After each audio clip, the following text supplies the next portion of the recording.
झालं स्टार्ट.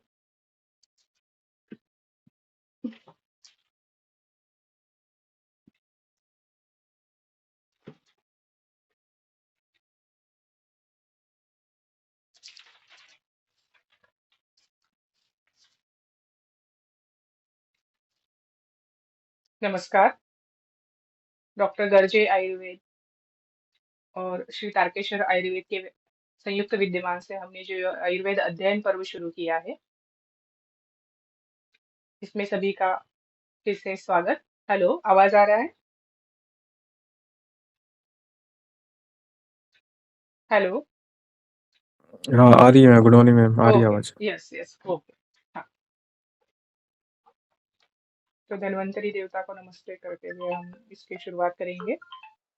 ओम नमामि धन्वन्तरिमादिदेवं सुरासुरैर्वन्दितपादपद्मम् लोके जरारुकभयमृत्युनाशनं दातारमीशं विविधौषधीनां शङ्खं चक्रं जलोकां ददत अमृतघटं चारुदुर्भिश्चतुर्भिः सूक्ष्मस्वच्छातिरुद्यां शुकपरिविलसन्मूलिमम्बोजनेत्रं कालाम्बोदोज्ज्वलाङ्गं कटितटिविलसश्चारुपीताम्बराढ्यं वन्दे धन्वन्तरितं निखिलगदवं प्रौढधावाग्निलीलं प्रौढधावाग्निलीलं प्रौढधावाग्निलीलम्.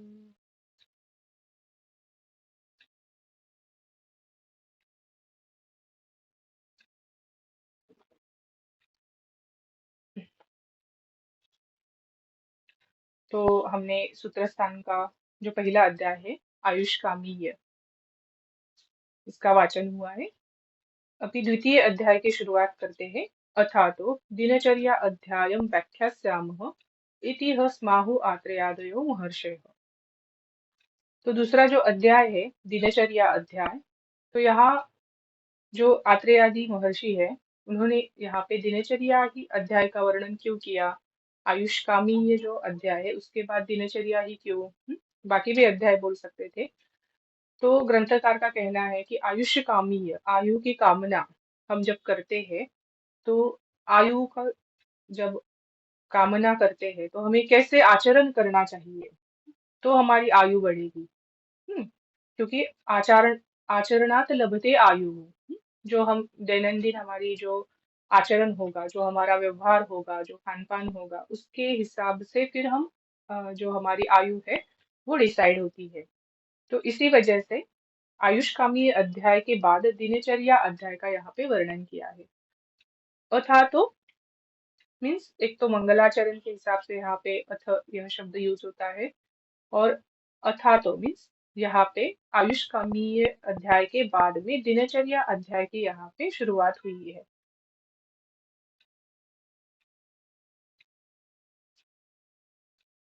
तो दिनचर्या, इसी शब्द में दो जो शब्द है, दिन और चर्या. दिन मतलब क्या कि दिन यहाँ पे ना केवल जो हमारे 24 आवर्स का जो हमारा साइकिल है ना, जिसमें दिन अहोरात्र हम जिसे कहते हैं, अह और रात्र, इन दोनों को यहाँ पे कहा गया है, ना कि केवल दिन में होने वाली चर्या. तो इसका जो टीका करते वक्त ग्रंथकार कहते हैं कि जैसे कि ब्राह्मे मुहूर्ते उत्तिष्ठ है, इसका मतलब क्या है कि रात में सोना है. तो इस प्रकार से यहाँ पे रात्रि का भी वर्णन है और दिन का भी वर्णन है, इसलिए यहाँ पे दिनचर्या ऐसे कहा है. और चर्या मतलब क्या होती है कि चरणम, जो हमारा दैनंदिन प्रतिदिन कर्तव्य जो होता है, उसे यहाँ पे चर्या मतलब आचरण करना, ऐसे यहाँ पे दिनचर्या का मतलब है.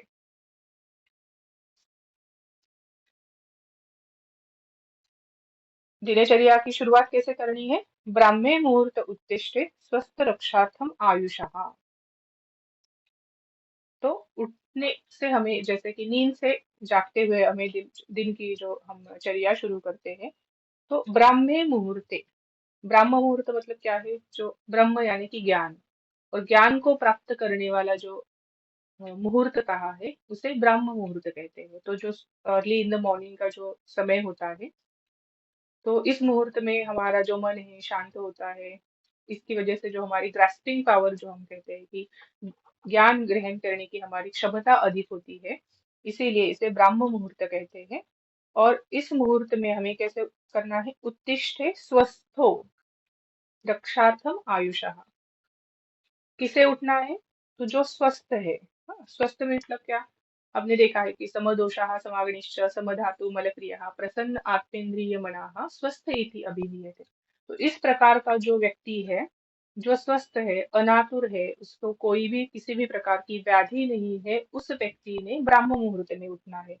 इसी का दूसरा मतलब क्या है? कि जो आतुर होगा, व्याधिग्रस्त होगा, अजीर्णादि व्याधियों से पीड़ित होगा, तो उसे ब्राह्म मुहूर्त में उठने की जरूरत नहीं है। तो इसी को संग्रहकार ने कैसे कहा है कि जीर्णाजीर्ण, कि हमें जीर्णाजीर्ण इसका विचार करते हुए ब्राह्म मुहूर्त में उठना है, कि रात का जो खाना हमने खाया है वो अच्छे प्रकार से पाचन हुआ है, यह देखते हुए हमें ब्राह्म मुहूर्त में उठना है।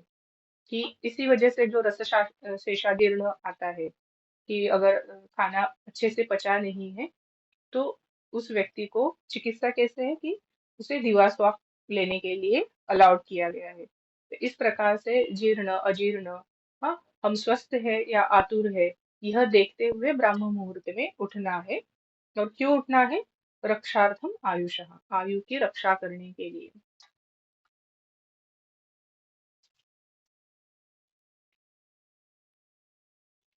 आगे फिर उन्होंने शरीरम चिंता निर्वर्त्य कृतशौच विधिस्तथा अर्क न्यग्रोध खदीर करंज ककुपादिजम प्रातः भुक्त्वा च मृद्वग्रं कषाय कटुतिक्तकं कनन्ये अग्रस्थौल्यं प्रगुणं द्वादशाङ्गुलं भक्षयेत दन्तपवनं दन्तमांसान्य बाधवन्।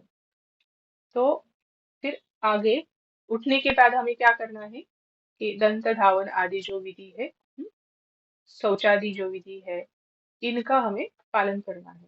तो शरीरम चिंता निर्वर्त्य, शरीरम चिंता मतलब क्या है? कि अभी हमने देखा था कि ब्राह्म मुहूर्त में उठना है, तो कैसे? जीर्ण आदि अजीर्ण आदि की हमें सोचते हुए, उसकी चिंता मतलब क्या है? उसका हमें पालन करते हुए कि हाँ, अभी खाना पचा है, जीर्ण हो गया है या नहीं हुआ है, इस प्रकार से उठकर फिर हमें क्या करना है? निर्वर्त्य मतलब क्या करना है? कि मल मूत्र आदि का जो त्याग है वो करना है। फिर कृत शौच विधि तथा, तो ये जो शौच मतलब मलमूत्र आदि का जो त्याग होने के बाद क्या करना है? अर्क न्यग्रोध खदीर करंज ककुबादि जी, मतलब आदि, आदि शब्द से फिर अलग प्रकार के इसी रस वीर्य विपाक के जो काष्ठ होंगे, उनसे प्रातः और भुक्तवाच मीन्स प्रातः काल में जैसे उठने के बाद, शौचादि होने के बाद, और भुक्तवा खाना खाने के बाद, मृदु अग्रम कषाय कटु तिक्तकम, इस प्रकार की जो कषाय रस या कटु रस या तिक्त रस, सुश्रुत ने इसमें मधुर रस का भी अ, ये किया है, इंक्लूड किया है। तो इस प्रकार का रस जो काष्ठ होंगे, उस काष्ठ को जिसका अग्र कैसे होगा? मृदु अग्र, हाँ, जिसको चर्वन करके ब्रश जैसा बना के, अगला भाग सॉफ्ट बना के, जो द्वादश अंगुल इतनी लंबाई होने वाला जो काष्ठ होगा, हाँ, उससे क्या करना है? भक्षेत दंत पवन, दंत पवन मतलब क्या है? कि दंत काष्ठ को यहाँ पे दंत पवन कहा है। भक्षेत का मतलब क्या है? कि हमें उसे फॉलो करना है, मतलब करना है। तो दंत पवन, दंत काष्ठ से हमें दांतों को रगड़ना है, घर्षण करना है, उसको साफ करना है। इसीलिए उन्होंने कौन से प्रकार के रस कहे हैं? काष्ठ के, कषाय कटु तिक्त, इस प्रकार के जो रस वाले काष्ठ होंगे उनका यूज हमें यहाँ पे करना है। उदाहरण स्वरूप यहाँ पे उन्होंने एग्जाम्पल भी दिए हैं कि किस किस वनस्पतियों के हमें काष्ठ यूज कर सकते हैं। अर्क, न्यग्रोध, खदीर, करंज, ककुभ, ये जो वनस्पति है, इनका यहाँ पे यूज करने के लिए कहा है। और कैसे करना है लेकिन? दंत मांसान्य अबादयन, जब हम दंत धावन करते हैं तो दंत मांस मतलब हमारे जो गम्स है, हाँ, उन्हें बाधा ना होते हुए इस प्रकार से हमें दंत धावन करना है। तो दंत धावन करते वक्त जो ऊपर के दांत है, उन्हें दंत मांस से नीचे की ओर जो नीचे के दांत होते हैं, हाँ, तो उनको गम से ऊपर की ओर इस प्रकार से घर्षण करने के लिए कहा है।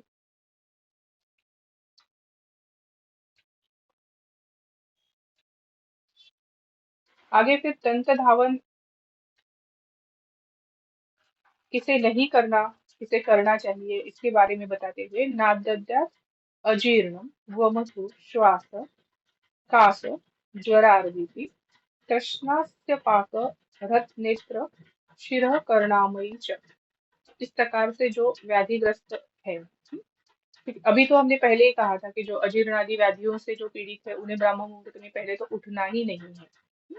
अगर ऐसे व्यक्ति जो अजीर्ण, छर्दी, वमसु यानी कि छर्दी, श्वास, कास, ज्वर, अर्दित, अर्दित यानी फेशियल पाल्सी या बेल्स पाल्सी, हम जिसे कहते हैं, चरक के अनुसार और सुश्रुत के अनुसार थोड़ा सा इसमें डिफरेंस है कि अ, ग्रंथकार का कहना है कि किसी किसी का कहना है कि सिर्फ जो फेशियल पाल्सी या बेल्स पाल्सी जिसे हम कहते हैं हम उसे अर्दित कहा है, और किसी का कहना है कि पूरे जो हमारा वन साइड हेमिप्लेजिया होता है, राइट या लेफ्ट, तो उसे अर्दित कहा है। तो इस प्रकार से जो अ, व्याधि है या फिर तृष्णा, आस्य पाक यानी कि मुख पाक जो होता है, स्टोमेटाइटिस, जिंजिवाइटिस, इन व्याधियों में हाँ, हृदय रोग, नेत्र रोग, शिरः, कर्ण रोग, आमई मतलब व्याधि, तो इन प्रकार के व्याधियों में हमें दंत धावन का उपयोग नहीं करना है। फिर आगे दंत धावन के बाद अंजन का यहाँ पे वर्णन आया है कि सोविरम अंजनम नित्यम हितम अक्ष्णस्ततो भजेत। अंजन का यहाँ पे वर्णन करते हैं कि जैसे शुरुआत में ब्राह्म मुहूर्त में उठना है, फिर शौचादि करना है, दंत धावन करना है, फिर दंत धावन के बाद मुख प्रक्षालन का भी सुश्रुत वर्णन करते हैं।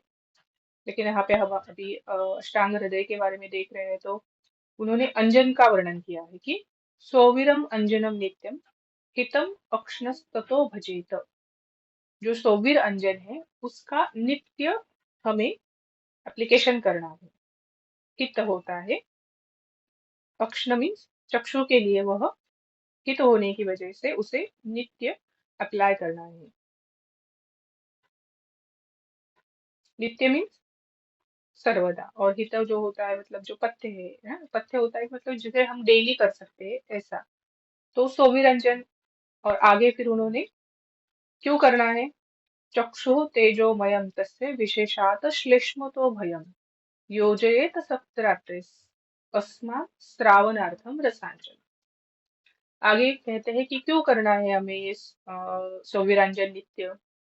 तो चक्षु जो हमारे चक्षु है, तो यहाँ पे हम कहते हैं कि चक्षु तेजोमयम, तेजोमय होने की वजह से वहां पे विशेषतः श्लेष्म जो व्याधि है उनका वहां पे भय रहता है, कि क्योंकि हमने दोषों का जो स्थान देखा, तो नाभि अंतर, नाभि और हृदय अंतर, हाँ, नाभि के नीचे और हृदय के ऊपर उरस स्थान, ये जो इस प्रकार से दोषों के स्थान देखे थे, तो उसमें देखा था कि ऊर्ध्व जत्रुगत जो होता है तो वहां पे कफ, हाँ, उरस स्थान, यहाँ पे क्या होती है, कफ की उल्बणता होती है, मतलब बाकी के दोष भी होते हैं लेकिन कफ ज्यादा होता है। तो इस प्रकार से वहां पे चक्षु तेजोमय होते हुए उन्हें इसकी ज्यादा विशेषता, मतलब ऐसे नहीं है कि नेत्रों में वात के विकार नहीं होंगे, पित्त के विकार नहीं होंगे, तो ऐसे नहीं होता है, तो विशेषतः वहां पे कफ के व्याधि ज्यादा होने के चांसेस है।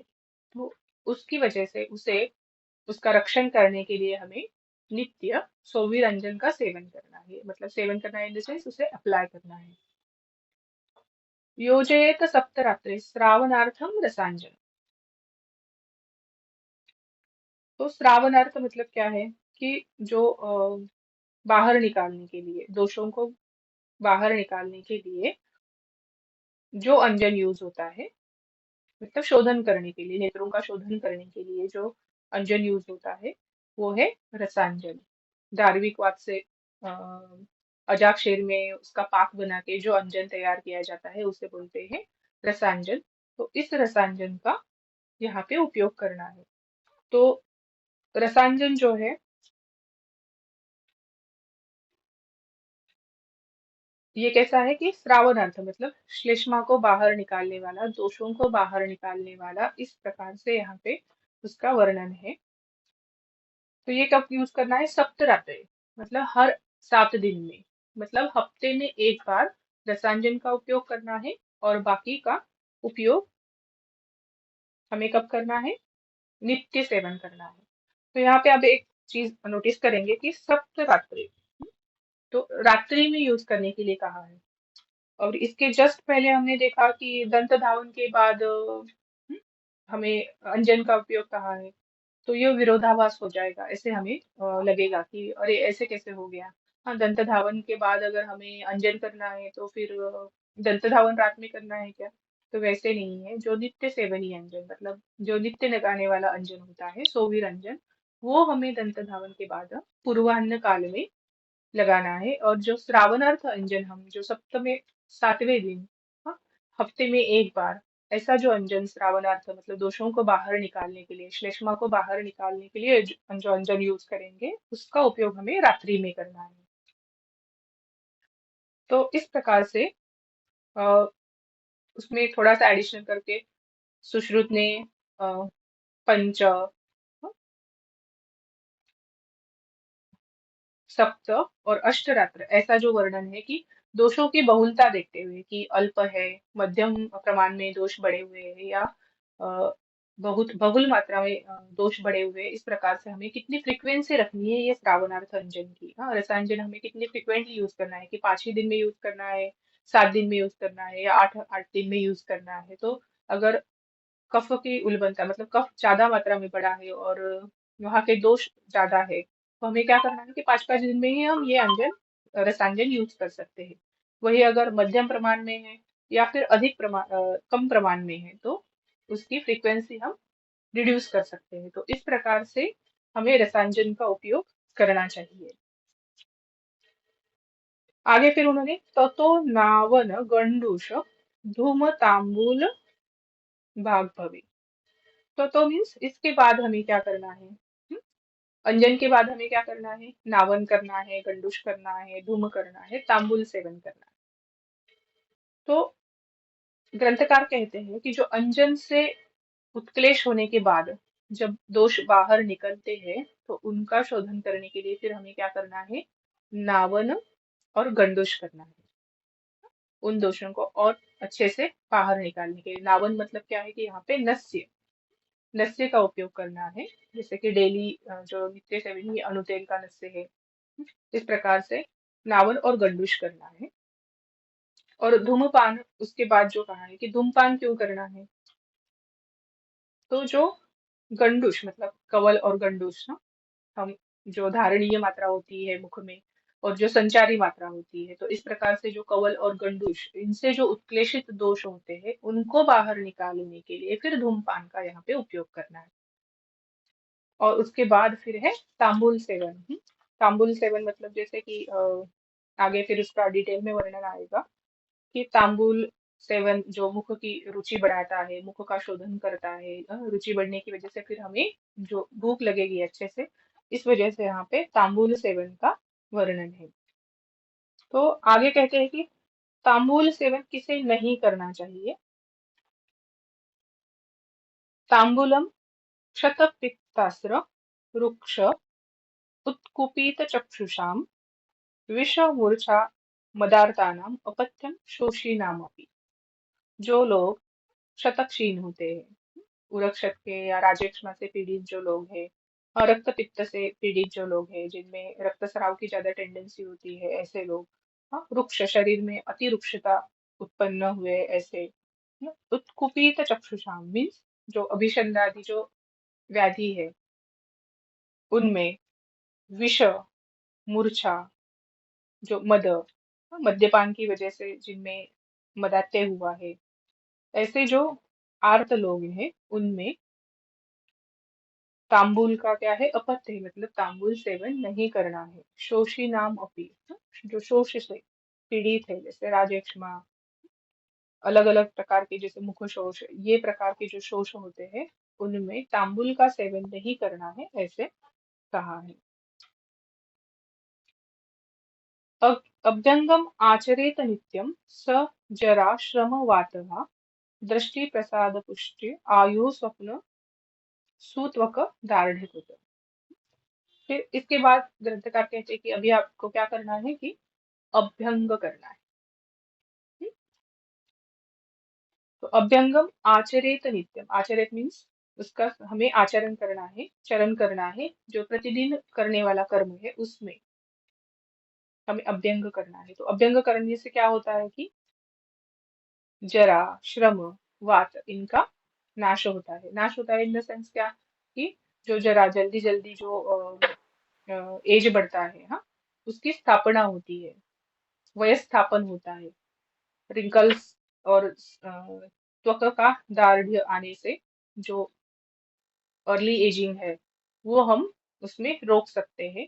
श्रम का नाश होता है। श्रम मतलब क्या है कि हमारे जो कर्मेंद्रिय है उनको जो कार्य करने की क्षमता होती है वो कम होना, तो उसका भी यहाँ पे अम, शमन होता है या ह्रास होता है अभ्यंग करने से।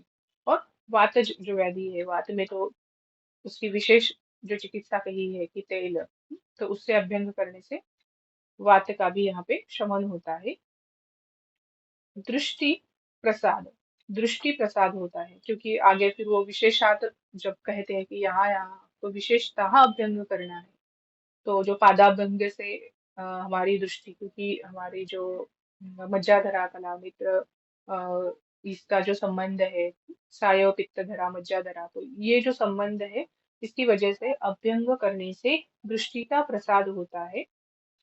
पुष्टि आयु, अभी अगर हम इस प्रकार से सब हमारा जरा श्रम वात इनका शमन होगा, वयस्थापन होगा, तो डेफिनेटली हमारी आयु बढ़ेगी। तो इस प्रकार से आयु की पुष्टि होती है, मतलब आयु बढ़ती है। हाँ, अच्छे से हमें नींद भी आती है, क्योंकि अगर श्रम हम करते हैं और उसका अगर वो अभ्यंग करने से श्रम हमारा निकल जाएगा, हमारी जो बॉडी एक होती है, अंगमर्द होता है, वो भी निकल जाएगा, तो अच्छे से नींद आएगी। त्वकदार्ढ्य कृत, और नित्य अभ्यंग करने से क्या होता है कि स्किन जो है हमारी दृढ़ हो जाती है, तो इसकी वजह से जो छोटे मोटे इन्फेक्शंस एलर्जीज होते हैं वो नहीं होते। इस प्रकार से अभ्यंग का जो यहाँ पे वर्णन है कि हमें उसका नित्य सेवन करना है और उसके आगे फायदे कहेंगे। फिर शिर श्रवण पादेशु तम विशेषेण शीलयेत। शीलयेत मतलब क्या है कि शीलन करना मतलब उसे डेली फॉलो करना। तो अभ्यंग का हमें नित्य सेवन मतलब उसका एप्लीकेशन या अभ्यंग हमें नित्य करना ही चाहिए। लेकिन अगर किसी को पॉसिबल नहीं है कि मैं नित्य अभ्यंग का उपयोग नहीं कर सकता हूँ, मुझे नित्य डेली अभ्यंग करना पॉसिबल नहीं है, तो उनके लिए विशेषात क्या कहा है कि एटलीस्ट तुम इन 3 स्थानों पे तो अभ्यंग करो। हाँ, ऐसे कहा है। तो वो 3 स्थान कौन से है? शिर, श्रवण, पादेशु, कि हमें नित्य शिरो अभ्यंग करना चाहिए। कानों का जो अभ्यंग है, श्रवण या कर्ण,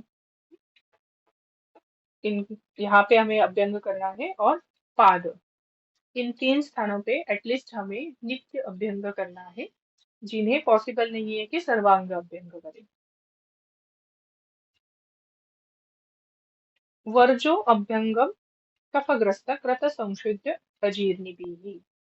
तो अब दिनचर्या अध्याय हम देखते हैं, तो उन्होंने कहा है कि दिनचर्या हमें फॉलो करनी है, लेकिन हर एक चीज का उन्हें एक्सेप्शन भी दिया है। जैसे ब्रह्म मुहूर्त में उठना है लेकिन किसे नहीं उठना है, दंत धावन करना है लेकिन किसे नहीं करना है, तो इस प्रकार से हर जो हमारी चर्या है उसका एक्सेप्शन, मतलब ये किसे नहीं फॉलो किया तो भी चलेगा, ऐसे भी उन्होंने बता के रखा है।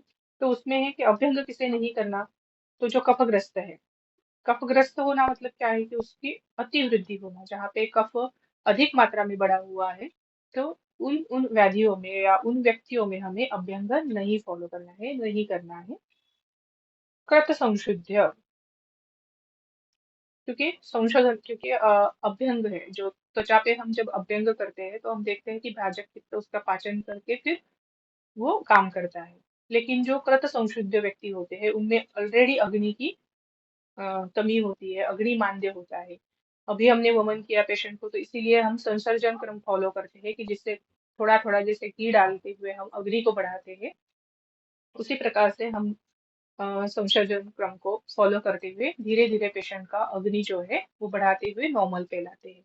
तो ऐसे व्यक्तियों में अगर हम अभ्यंग करेंगे तो जिनमें ऑलरेडी अग्नि मांद्य है, अग्नि वहां पे कम होता है, तो पाचन कैसे होगा?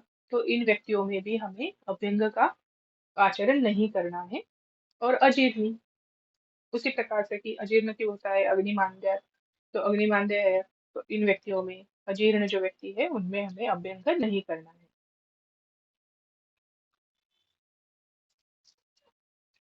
लाघवम, फिर आगे कहते हैं कि अभ्यंग के बाद हमें क्या करना है? अभी व्यायाम करना है। लाघवम कर्म सामर्थ्यम दीप्तो अग्नि मेधसा क्षयाः विभक्त घन गात्रत्व व्यायामात उपजाय। व्यायाम करना है। व्यायाम क्या होता है? कि शरीर जानाम कर्म व्यायाम उच्यते। जो हम शरीर एक स्पेसिफिक प्रकार के कर्म करते हैं उसे हम व्यायाम कहते हैं। तो ये जो व्यायाम है उसके क्या फायदे हैं? तो एक तो है लाघवता, कर्म सामर्थ्य, अग्नि की दीप्ति, दीप्तो अग्नि, और मेदक्षय, और विभक्त घन गात्रत्व।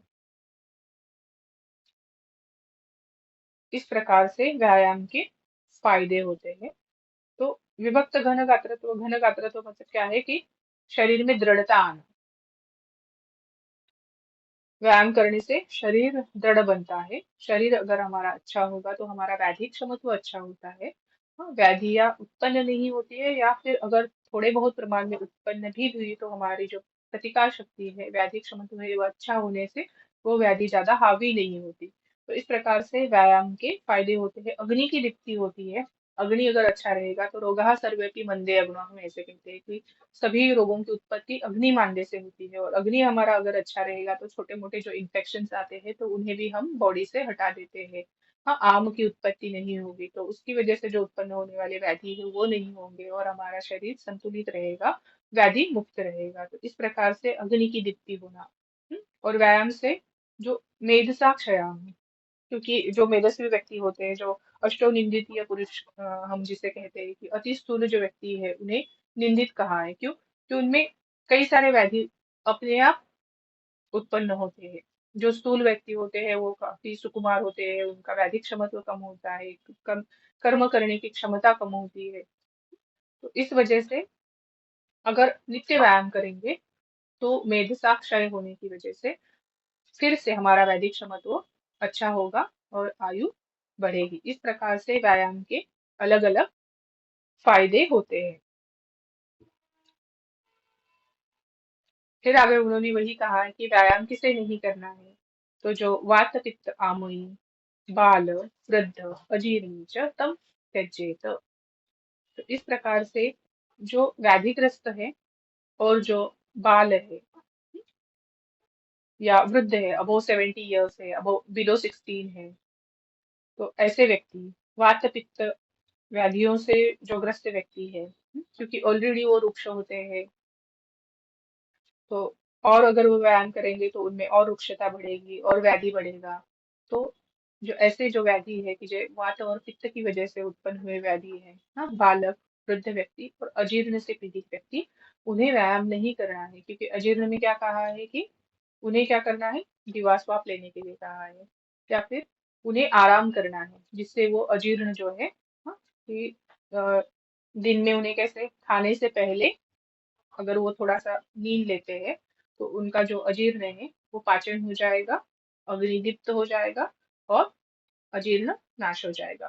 तो इस प्रकार से उन्हें व्यायाम नहीं करना है। फिर व्यायाम किस प्रकार से करें? अर्धशक्त्या निःशब्दस्तु बलिभिः स्निग्धभोजिभिः शीतकाले वसंते च मंद एवं ततो अन्यदा। तो किसे करना चाहिए और किस प्रकार से करना चाहिए, राइट? कि किसे नहीं करना है वो तो बता दिया उन्होंने कि वात पित्त है, बहुत छोटे बच्चे हैं, इसीलिए हम बच्चों को थोड़ा बहुत जो सूक्ष्म व्यायाम हम जिसे कहते हैं कि हम जब स्कूल में पीटी करते हैं, थोड़ा हाथ पैरों की जो हलचल करते हैं, तो ये जो सूक्ष्म व्यायाम है वो उन्हें अलाउड है। लेकिन जो प्रॉपर व्यायाम ये जो है वो नहीं करना है। फिर किस प्रकार से करना है? अर्ध शक्त्या।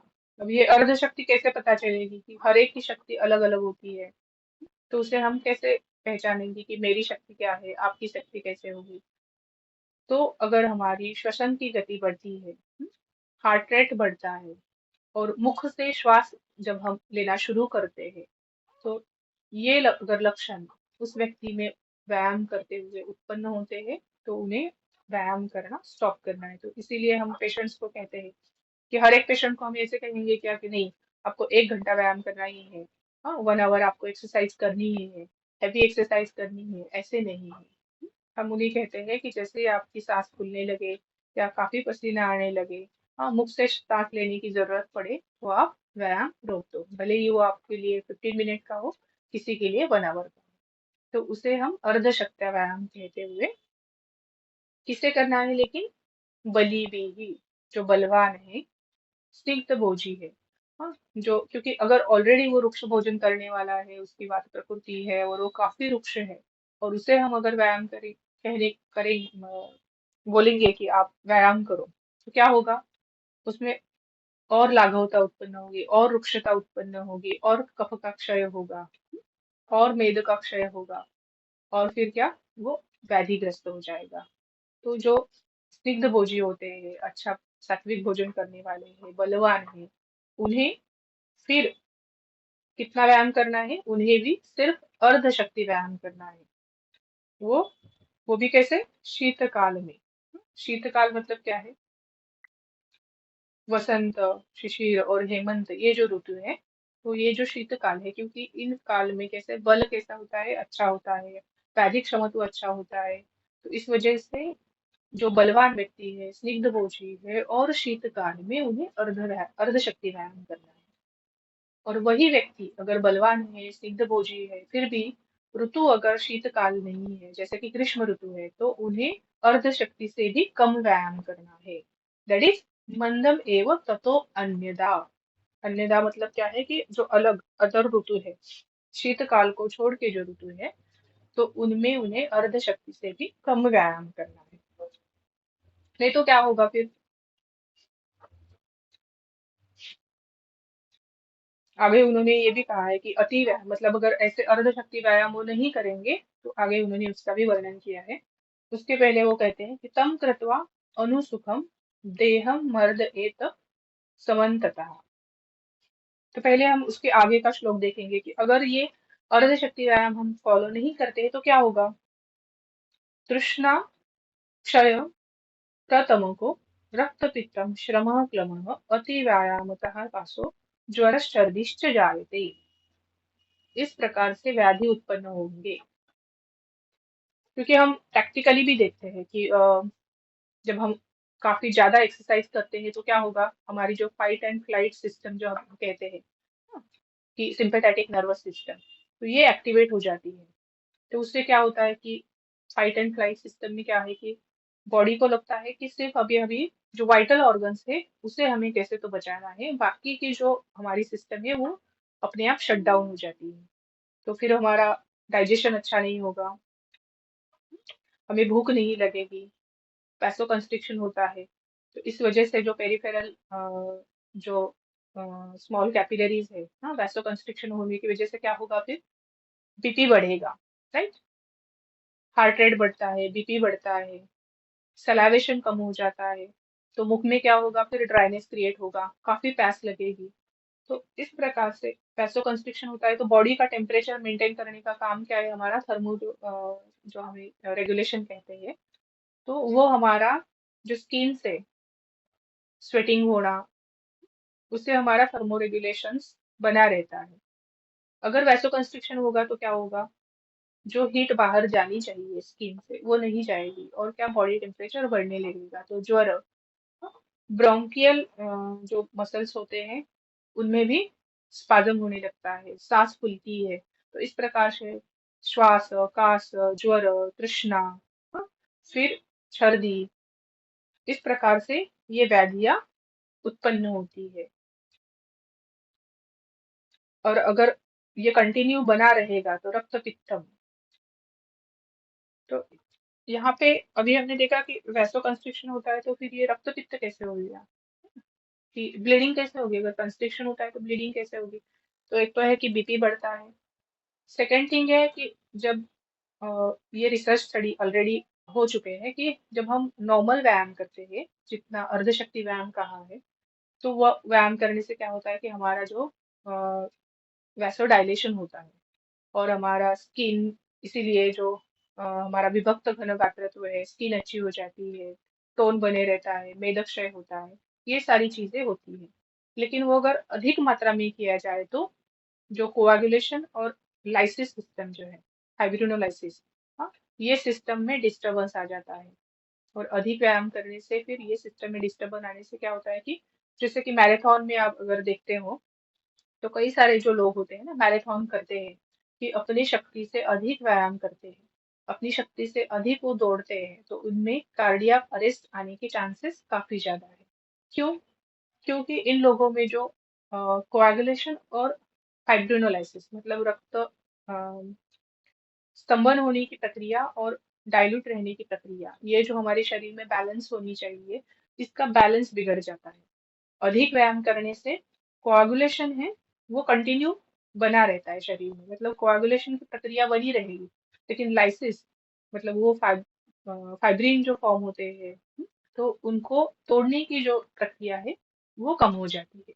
तो क्या होगा फिर, शरीर में थ्रोम्बस फॉर्मेशन बनना शुरू हो जाता है। इसी वजह से ऐसे जो व्यक्ति है कि अधिक अपनी अर्ध शक्ति से जो अधिक व्यायाम करते हैं उनमें कार्डियक अरेस्ट आने के चांसेस अधिक होते हैं। इस प्रकार से तृष्णा, क्षय, प्रतमक मीन्स, तमक मीन्स श्वास, रक्तपित्त, श्रम, क्लम। श्रम मतलब क्या है कि हमारे जो कर्मेंद्रिय है उनकी जो कार्य करने की शक्ति होती है वो धीरे धीरे कम हो जाना। और क्लम मतलब क्या है कि हम देखते हैं कि जैसे अधिक व्यायाम किया तो क्या होता, हमको मतलब डिजीनेस आना शुरू हो जाएगा, कुछ सुनाई नहीं देगा, हाँ, थोड़ी देर में शायद फेंट भी हो जाए। तो इस प्रकार के कर्मेंद्रियों की भी जो ग्रहण शक्ति होती है वो भी कम हो जाती है, दैट इज क्लम। कास, जोरस, सर्दी, इस प्रकार से व्याधियां उत्पन्न होती है। इसी वजह से कहा है कि हर एक को अपनी शक्ति से अर्ध शक्ति व्यायाम करना चाहिए। वो भी कब? जब वो बलवान हो, स्निग्ध भोजी हो, मतलब अच्छा भोजन करने वाला हो, पथ्य परहेज सब पालन करने वाला हो, और शीतकाल में। अगर वही व्यक्ति अदर ऋतु में व्यायाम करता है तो उसे अपनी अर्ध शक्ति से भी कम व्यायाम करना है। फिर व्यायाम के बाद क्या करना है? ऊपर का श्लोक, तं कृत्वा अनुसुखम देहं मर्दयेत् च समन्ततः। व्यायाम करने के बाद थोड़ा सा बॉडी में जो एसिड्स फॉर्म होते हैं, हाँ, थोड़ा सा बॉडी एक आदत नहीं होती है तो थोड़ा बॉडी एक वगैरह जो होता है, तो उसके लिए क्या करना है फिर? अनुसुखम देहम मर्दयेत। जो अनुसुख है मतलब क्या है कि जो शरीर को बाधा ना करे, इस प्रकार से हमें शरीर का अवयवों का मर्दन करना है। फिर आगे कहते हैं, व्यायाम जागर अध्व श्रीहास्य भाष्यादि साहसम गजम सिंहम इवाकर्षम भंजम नाति विनश्यति। हाँ, तो जो हमने अभी देखा था कि अर्धशक्ति व्यायाम ना करने से क्या होता है कि कई सारे डिसीजेस उत्पन्न होते हैं, उसी प्रकार से उन्होंने उदाहरण स्वरूप दिया है कि कौन सी चीजें हम ना, हमें नहीं करनी है लेकिन हम करते हैं। तो जैसे कि एक हाथ सिंह है, वो शिकार करके हाथी को अगर खींच के लेके जाएगा तो उसकी शक्ति से तो हाथी वो बड़ा हो जाए, हाँ, मतलब उसके लिए वो क्या है, उसकी शक्ति से परे है, उसकी शक्ति से ज्यादा है। तो इस प्रकार से वो सिंह को भी क्या करेगा, नाश करता है। तो इसी प्रकार से हमें जब व्यायाम करना, अति जागरण करना, अति चलना या दौड़ना, अ, अति सी सहवास, अधिक हास्य, अधिक भाष्य, मतलब काफी ज्यादा बिना काम का बड़बड़ करना।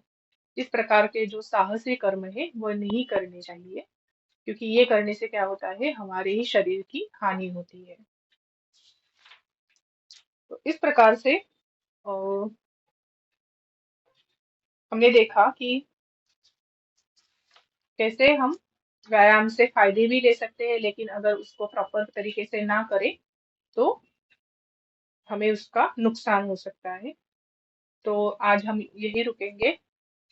अ, फिर नेक्स्ट इसमें हम फिर से मिलते हैं। धन्यवाद।